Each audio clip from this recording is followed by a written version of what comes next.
lazima usupport timu yako kiuchumi. Yani huwezi tu kuwa shabiki ambaye huna mchango wote kwenye klabu yako, and then klabu ikifanya vibaya wewe ndo unakuwa kwanza kutoka mbele kuweza kuiponda klabu yako, si ndio? Tumeona Simba na Yanga wameraise hizi issues za kuwa na, yani kwa convert mashabiki kwenda kuwa wanachama, si ndio? Which is mwanachama unakuwa na direct impact na contribution kwenye klabu yako, si ndio? Sasa umeona pia muamko wa mashabiki kuwa wanachama ni kama hawana muamko huo, yani ni mpaka maybe wafanyiwe hamasa, si ndio?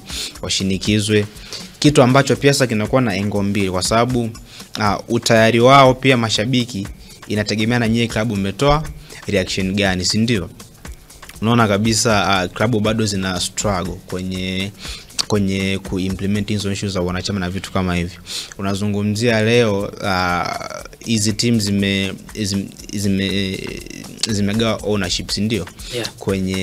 Kwenye katiba zao kwamba 51% itabakia ni kwa wanachama, 59% sasa zitauzwa kwa 49 investors. Yes, kwa investors. Lakini ukiangalia kwenye hizi klabu sasa unakuta ni kama mzigo wote anachoa mwekezaji ambaye ana asilimia ndogo sana, si ndio? Unakuta hizi 51% za wanachama, sasa ukicompare the amount ambayo labda wanatakiwa wao wa contribute, sasa inakuwa ni kidogo kuliko hata yani kile ambacho mwekezaji anakitoa. That means ni kama mzigo mkubwa wote anachoa nani?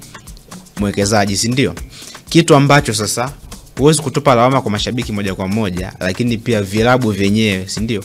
System ambayo